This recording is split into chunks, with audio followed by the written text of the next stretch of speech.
Varicose veins కి సరైన చికిత్స కోసం సంప్రదించండి ఎవిస్ హాస్పిటల్. రమగారు, లోదుస్తులు నైట్లు వేసుకోకూడదు, ఎక్కువసేపు వేసుకొని ఉండకూడదు అలాంటివి మనం వింటూ ఉన్నాం ప్రజెంట్. అయితే పిల్లలకి నైట్ పడుకునేటప్పుడు కొంచెం లూజ్గానే వేసి పడుకోబెడతాం. వాళ్ళకి ఇన్నర్స్ అవి కొంచెం వేయకుండానే ఉంటాం. కొంచెం ఒక 10 ఇయర్స్ లోపు, 10-11 ఇయర్స్ లోపు అయితే ఆడపిల్లలకైనా మగపిల్లలకైతే లోదుస్తులు అంటే కొంచెం తక్కువే ఉంటాయేమో. ఆడపిల్లలు అనేసరికి పైన బనియన్ వేస్తాం, కింద డ్రాయర్, డ్రాయర్ అలాంటివి వేస్తాం డే టైము. నైట్లు అయితే తీసేస్తాం కదా. అసలు నిజంగా తీసేసేయాలా? బ్లడ్ సర్క్యులేషన్కి అది నిజంగా ఇబ్బంది అవుతుందా? ఇది ఒకటి నా ప్రశ్న. ఇదివరకు ఏం చేసేవారు? అసలు లోదుస్తుల కాన్సెప్ట్ ఇదివరకు ఉందా రమ్మగారు? తక్కువే. ఇన్నర్స్ అనే ఫీల్ తక్కువే. లోదుస్తుల కాన్సెప్ట్ చాలా తక్కువ. అసలు సంసారపక్షంగా అవి వేసుకోకూడదు లాంటి భావాలు కూడా ఉండేవి. కొన్ని కథల్లో కనపడతాయి మనకి. కొన్ని స్టోరీస్లో, పాత కథల్లో ఈ లోదుస్తులు వాడడం మీద ఒక రకమైన, అంటే ఏదో ఒక తెగకి చెందిన వాళ్ళే వాడాలి కానీ సంసారంలో చేసుకునే వాళ్ళు, మామూలు కుటుంబాలలో ఉండేవాళ్ళు ఇట్లాంటివి వాడకూడదు లాంటి భావాలు కూడా ఉండేవి పాతకాలంలో. అవన్నీ చెప్పలేకపోతాను జయ. క్రమంగా మనకి రోజులు మారిపోయినాయి. లోదుస్తులు కంపల్సరీ, కాటన్ తగ్గిపోయి మిగిలిన రకాల దుస్తులు వాడడం మొదలుపెట్టాం. బట్టలు అన్ని రకాలు పల్చటివి, ట్రాన్స్పరెన్సీ ఉంటుంది, పల్చదనం, లోపల భాగాలు కనపడుతూ ఉంటాయి. కనపడకుండా ఉండటానికి, కవర్ చేయటానికి మొదలుపెట్టినవి క్రమంగా అదొక ఫ్యాషన్, స్టైలు, ఒక ట్రెండ్ వేరే రకంగా మారిపోయినాయి. ఇంకా ఇంకా రకరకాల అందులో వైర్స్ ఉన్నవి, ఎక్కువ బాగా బాగుండేవి. ప్యాడెడ్ అని క్లెన్లీనెస్ కోసం మొదలుపెట్టింది, లేదా ట్రాన్స్పరెన్సీని కవర్ చేసుకోవడానికి మొదలుపెట్టింది. క్రమంగా అత్యంత అవసరమైన విషయంగా మారిపోయింది. ఓకే, మనం పిల్లలకైతే ఏమంటామంటే లోపల ఇన్నర్స్ కనుక వేసుకోకపోతే షేపులు బాగా రావు, షేపులు బాగుండవు, నడుస్తుంటే కొంచెం చూడటానికి బాగోదు, బాడీ కదులుతూ ఉంటుంది అదే అనేది మనం పిల్లలకి చెప్తూ ఉంటాం. పెద్దవాళ్ళం కూడా అది సహజమైపోయింది కదా రమ్మగారు. ఇప్పుడు ఈ బట్టలు అనేది మనకి మస్ట్ అయిపోయింది. అయితే క్రమంగా మనకి ఈ మధ్య బ్రెస్ట్ క్యాన్సర్ మీద అవగాహన సదస్సులు అవి నిర్వహించిన రోజుల్లో, ఇవాళ కొత్తగా కాదు, కొంతకాలంగా చేస్తున్నాం మనం. అవునవును కదా. తల్లిపాల వారోత్సవాల్లాగానే బ్రెస్ట్ క్యాన్సర్ మీద అవగాహనకి, పూర్వకాలంలో బ్రెస్ట్ క్యాన్సర్లు చాలా తక్కువ బాగా తక్కువ. అయితే నేను పుట్టక ముందే మా ఫ్యామిలీస్లో ఉంది. నాకంటే కనీసం ఒక 4 ఏళ్ల ముందు, 3-4 సంవత్సరాల క్రితం మా పెద్దమ్మ ఒక ఆవిడకి బ్రెస్ట్ క్యాన్సర్ వచ్చింది. పాప ఆవిడ గతించింది కూడా. చాలా ఇబ్బంది అయింది. వీళ్ళు అది ఇదని ఫలానా అని కూడా తెలుసుకోవాలి. పిల్లవాడి తల తగిలింది పాలు తాగేటప్పుడు, అదేదో గడ్డగా అయ్యిందని భావించారు. క్రమంగా అది విపరీతమైపోయింది. వాళ్ళిద్దరు సిస్టర్స్, మా పెద్దమ్మలు. చిన్న ఆవిడ గతించారు. చాలా హెల్దీ, చాలా బాగుండేవారు. పెద్ద జుట్టు, చాలా బాగుండేవారు, చక్కగా ఉండేవారు మనిషి. 5-6 పిల్లల తర్వాత మామూలుగా ఏమనుకుంటామంటే, మనం పాలిచ్చిన తల్లులకి క్యాన్సర్ ముప్పు తక్కువగా ఉంటుందన్న ఒక ఐడియా కూడా ఉంటుంది. తల్లి పాలిచ్చిన తల్లులకి క్యాన్సర్ ముప్పు తక్కువగా ఉంటుందని ఇదివరకటి వినేవాళ్ళం. అవును చెప్పేవాళ్ళు. అందుకని పిల్లలకి పాలు ఇవ్వడం మస్ట్. 1-2 ఏళ్ళు పాలిచ్చిన తర్వాత ఇంకొక సంతానం కలిగితే మళ్ళీ చివరి దాకా, ఆఖరి పిల్లలు 3-4 ఏళ్ల దాకా ఫీడింగ్లో ఉండేవాళ్ళు. అదొక పందా ఉండేది. వాళ్ళకి ఇది రాదని ఒక భావన ఉండేది. కానీ మా పెద్దమ్మ విషయంలో ఆవిడకి 6 సంతానం తర్వాత కనపడింది. 6వ అబ్బాయి అప్పుడు.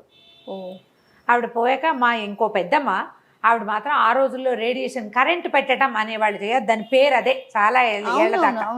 మేము తర్వాత తెలుసుకున్నాం అది రేడియేషన్ ఇచ్చి ఉంటారు అని. కరెంటు పెట్టించుకున్నారు ఆవిడ, ట్రీట్ చేయించారు ఆవిడకి. ఆవిడ చాలా సంవత్సరాలు, మా ఇంకో పెద్దమ్మ, రావంజ పెద్దమ్మ అంటే, ఆవిడ చాలా సంవత్సరాలు చక్కగా హెల్దీగా జీవించారు. ఆవిడకి ఏం ప్రాబ్లం రాలేదు. ఈ 2 కేసులు తప్ప ఇంకా అసలు మేము ఎవరిని వినలేదు. ఇటీవల కాలంలో మన సర్కిల్స్లో, క్లోజ్ విసినిటీ, మన పక్కిళ్లలో ఒక సహజమైన విషయంగా బ్రెస్ట్ క్యాన్సర్ కనపడుతోంది. దీనికి కారణము మాకు తెలిసిన ఒక డాక్టర్ మేడం ఎప్పుడో కబుర్లు చెప్పుకున్నప్పుడు ఆవిడ ఏం చెప్పారంటే, అసలు పిల్లలే లేరు ఇప్పుడు, ఫీడింగు లేదు. తర్వాత విపరీతంగా మనం టైట్గా ఉండే బట్టలు వేసుకోవటం, మన బ్లౌజులు, ఆడవాళ్ళ దుస్తులు కారణం అవుతున్నాయి ఒకటి. తర్వాత ఇంకా మనకి కార్సినోజెనిక్ ఐటమ్స్ మనకి చాలా ఉన్నాయి. అన్నీ ప్రతి వస్తువు క్యాన్సర్ కారకంగానే ఉంటుంది. చెప్పలేకపోతున్నాం మనం. అవును ఫలానా ఇదే కారణము అని వాళ్ళు కూడా చెప్పలేరు. ఇవి కారణాలుగా ఉన్నాయి అని మనం చాలా రకాల సదస్సుల్లో, పేపర్స్లో న్యూస్ల్లో చూస్తూ ఉంటాం. డాక్టర్స్ ఏదైనా ఒక సందర్భంలో ఒక డాక్టర్ మేడం ఎవరైనా మాట్లాడినప్పుడు మనం వింటుంటే ఇవి క్యాన్సర్ కారణం కావచ్చు అని. ఆ కావచ్చులో ఇన్నర్స్ కూడా ఉన్నాయి. ఆ క్లారిటీ ఉంది ఖచ్చితంగా. ఈ ఇన్నర్స్ని తాత్కాలికంగా మనం బయటికి వెళ్ళేటప్పుడు మాత్రం వాడి ఇంట్లో ఉన్నప్పుడు వేసుకోకుండా ఉండడం చాలా మంచిది. మనకి భారతీయ చర్మానికి, భారతీయుల శరీర తత్వానికి గాలి కావాలి. గాలాడుతూ ఉండాలి మన బట్టలు. మనం చీర అందుకు కట్టుకుంటాం, వదులుగా ఉంటుంది చీర. గమనించండి, ఇప్పుడు మనం చూస్తున్నాం 9 స్టెప్పులు పెట్టి ఇట్లా టైట్గా కట్టుకుంటారు. అసలు ఆ చీరలో పిల్లలు రోబోల్లాగా కదులుతారు. నేను కదిలేటప్పుడు ఎప్పుడైనా నీకు అట్లా కనిపించిందా? ఫ్రీగా కదిలేలాగా కట్టుకోవాలి. టైట్గా బ్లౌజు ఇలా జబ్బల దగ్గర ఇలా పట్టుకుని ఉండిపోయేలాగా టపటపలాడుతూ బ్లౌజులు. తర్వాత ఏమో చీరని బిగువుగా కట్టేసుకోవటము మన సిస్టమ్ కాదు. మనకి ఏదైనా ఒక పని మనం చేస్తున్నాము, పురాతన కాలం నుంచి చేస్తున్నాము అంటే మీరు దయచేసి గమనించండి. పాత వాటిని నేను సమర్థించడము, కొత్త వాటిని తెగనాడటము నా ఉద్దేశం కాదు. క్లియర్గా చెప్తున్నాను ఈ మాట. పాత పద్ధతులన్నీ కూడా మనకి శరీరానికి సౌఖ్యము, ఆరోగ్యాన్ని చేకూర్చే వ్యవహారాలుగానే ఉన్నాయి. మగవాళ్ళు ఎప్పుడూ ధవతలు, లుంగీలు, పంచలే ధరించేవాళ్ళు. మన పెద్దవాళ్ళు మన వాతావరణ పరిస్థితులకి, మన ఆరోగ్యానికి, మన శరీర ధర్మానికి తగిన విధంగానే అన్ని రూపొందించారు. అంతే కదా రమ్మగారు? కదా, అవును కదా. ఇప్పుడు అందులో మగవారికి ఏంటి, వాళ్ళకి శరీరం వేడెక్కిపోకూడదు. అందుకని ప్యాంట్లు మనవి కాదు, లుంగీలు పంచలు కట్టుకునేవారు. గాలి తగులుతూ ఉండాలి, చల్లగా ఉండాలి బాడీ. తర్వాత చొక్కాలు, ఇళ్లలో ఉన్నప్పుడు బట్టలు చొక్కాలు వేసుకోకపోవటమే. మీరు పాతకాలం పెద్దవాళ్ళని చూస్తే ఇంట్లో ఉంటే బన్నీలు టీషర్ట్లు వేసుకోరు. అవును, బయటకు వెళ్ళి ఎవరైనా వచ్చినప్పుడు వేసుకుంటారు. చాలా మంది ఊళ్ళల్లో పెద్దవాళ్ళు భుజం మీద ఒక కండువా వేసుకుని తిరుగుతూ ఉంటారు. చొక్కా కూడా ఉండదు. అది కరెక్ట్. ఇప్పుడు ఎవరు చేస్తారు ఆ పని? ఎవరన్నా పై చొక్కా లేకుండా కనబడితే వాళ్ళు సభ్యత లేని వాళ్ళుగా తోస్తారు. మనకి సభ్యత లేదు వాళ్ళకి. ఇప్పుడు ఆడవాళ్ళ దుస్తులు ఏమైనా ఇది వరకు చీరలు కట్టాం. చిన్నపిల్లలకి ఓ పరికిని, ఓ జాకెట్టు వేసేవాళ్ళు. ఇన్నర్సు అంత మస్ట్ కాదు, చిన్నపిల్లలకి అంత మస్ట్ కాదు. ఏదో చిన్న లాగు, గాలాడే కాళ్ళ లాగులే. ఈ కట్టుండే ఏమంటారు ప్యాంటీస్ అప్పుడు ఉండేవి కాదు. అంత క్లోజ్గా ఉండకూడదు. ఈ క్లోజ్గా ఉండవలసిన సమయాలు కేవలం పీరియడ్స్లోనూ అప్పుడు మాత్రమే. అదర్వైజ్ కొంచెం లూజ్గా ఉన్నవే ఉండేవే వాడుకోవాలి. ఇది వరకు పద్ధతి అది. అది ఎందుకు చెప్పేవాళ్ళు అంటే, ఎందుకు అప్పుడు ఇవి లేవు కదా, ఈ పరిస్థితులు లేవు. ఇప్పుడు మనకి పరిస్థితులన్నీ కార్సినోజెనిక్ పరిస్థితులు ఉన్నాయి. దాంతోపాటు మన దుస్తులు కూడా అలాంటివే. కాదు రమ్మగారు, ఇది వరకు కొంచెం కాటన్ వేసుకునేవారు, పై వస్త్రం మందంగా ఉండేది, లోపల ఉన్న పార్ట్స్ కనిపించేవి కాదు. ఇప్పుడు పరిస్థితి అట్లా లేదు కదా, ప్రతిదీ పల్చగా కనిపిస్తుంది. దానివల్ల ఏమవుతుంది, లోపల ఉన్న ఇన్నర్ పార్ట్స్ ఎక్కడ కనిపిస్తాయోనని లో దుస్తులు ఇన్నర్ వేసి మనం వేసుకోవాల్సి వస్తుంది. ప్యాంటీస్ కావచ్చు, పైన అప్పరగా కావచ్చు, పెట్టికోట్స్ కావచ్చు, ఏదైనా కానీ. ఏదైనా మనం రాత్రిళ్ళు కనీసం, పగళ్ళు ఇళ్లలో ఉన్నప్పుడు, మనం ఇంట్లో ఉన్నాము, తేలిగ్గా ఒక కాటన్ బ్లౌజు, సింపుల్ కాటన్ చీర కట్టుకోవచ్చు కదా. పిల్లలో లంగా, ఒక జాకెట్ వేసుకోవచ్చు కదా. ఆ లోపల వేసుకునేవి కూడా కాటన్. ఎందుకు మనం ట్రై చేయకూడదు? కొంత బెటర్ అంటారా? కొంత బెటర్, కాటన్వి కొంత బెటర్. ఇప్పుడు 2 పొరలుగా ఉంటుంది. లోపల ఒక ఏమంటారు దాన్ని, మన పెట్టికోట్ లాంటిది వేసుకుంటారు. డ్రెస్సుల్లో కూడా వేసుకోవచ్చే హాయిగా.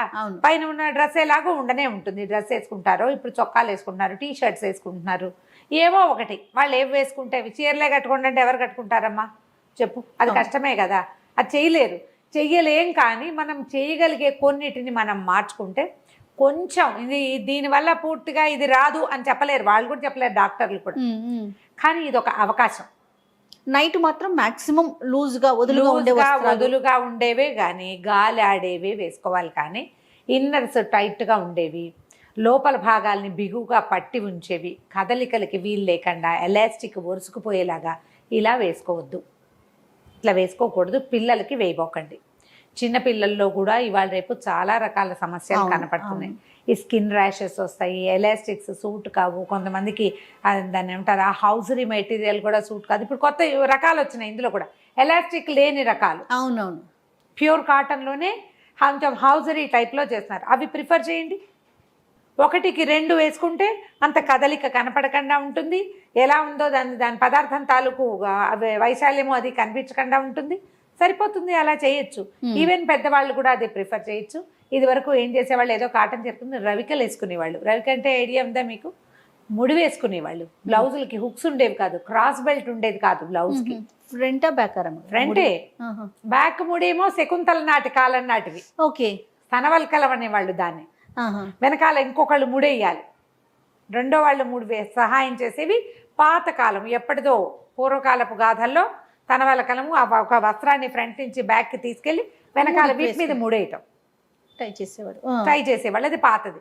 క్రమంగా మనకి ముందుకు వేసుకోవటము, ఎవరి వస్త్రాన్ని చేతులు ఇవన్నీ బాడీ అంతా ఉంటుంది కానీ జస్ట్ మామూలు వేసుకోవటము, టై చేయటమే. దానికి హుక్స్ ఉండవు. అది కొంత బెటర్ అంటారా? ఇది కొంచెం బెటర్. పడుకునేటప్పుడు మూడు వదులు చేసుకుంటే కాస్త గాలాడుతుంటుంది, ఒంటి మీద బట్టలు ఉంటాయి, గాలాడుతుంది. పాత పద్ధతి, పాతకాలపు సినిమాల్లో కూడా ఇవి కనిపిస్తాయి. క్రమంగా మనం ఏంటంటే ప్యాడెడ్ చేయటము, వాటికి ప్యాడ్స్ వేయటము, వాటికి క్రాస్ బెల్ట్ వేయటము, దాన్ని టైట్గా చేయటము, బాగా నీట్గా కనపడేలాగా చేయటం, ఇవన్నీ మంచివే.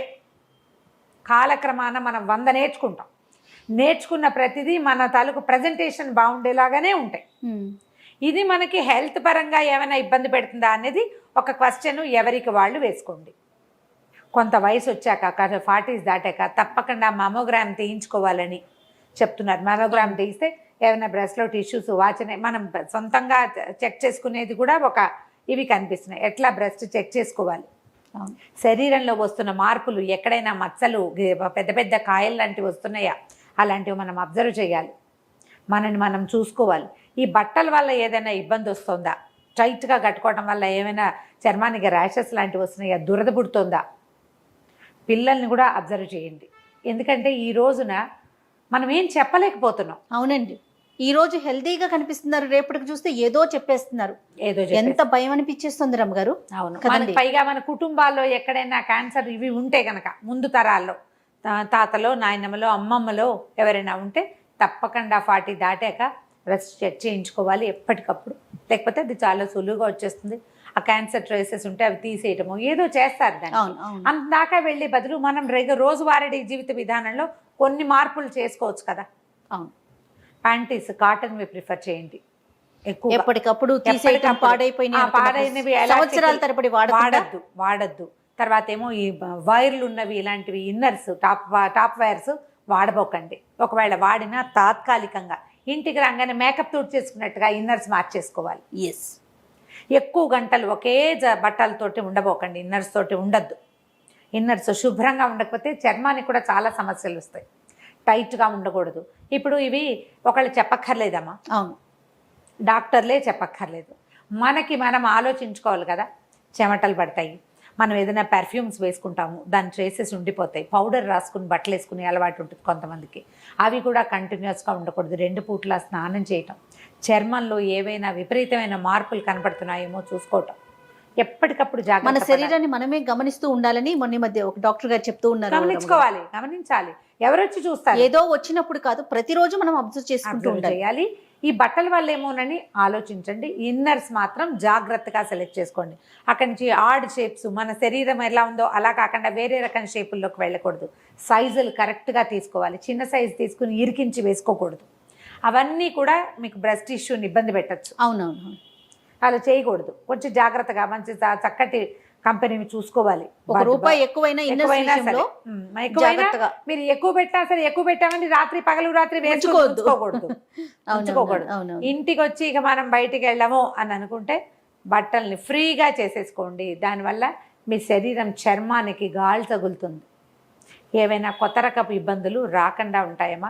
ఇది ఒక సెన్సిటివ్ టాపిక్ కాబట్టి ఇన్ని రోజులు మాట్లాడకుండా. అవును రమ్మ గారు, కానీ ఇంకా ఇప్పుడు ఈ రోజుల్లో ఇక చెప్పగా అసలు ఈ టాపిక్ డిస్కస్ చేసే ముందు కూడా నేను మీకు ఆఫ్ స్క్రీన్ ఒకసారి అడిగాను రమ్మ గారు, ఇది మాట్లాడదామా?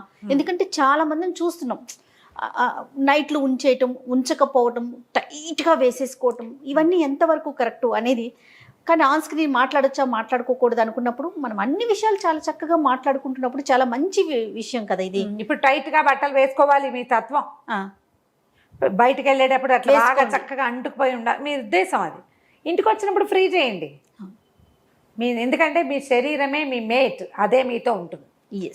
ఎవ్వరు ఉండరు. మీ డ్రెస్ బాగుందని చెప్పిన వాళ్ళు 1/2 నిమిషం కూడా ఉండరు. మీ శరీరం దానిపై మొయ్యాలి ఆ కష్టాన్ని. అంత కష్టపెట్టబోకండి శరీరాన్ని. కొంచెం కాస్త గాలి ఆడేలాంటి బట్టలు వేసుకోండి. ఇన్నర్స్ తోటి జాగ్రత్త. రైట్. థ్యాంక్ యూ రమ్మ గారు. నమస్తే. నమస్తే.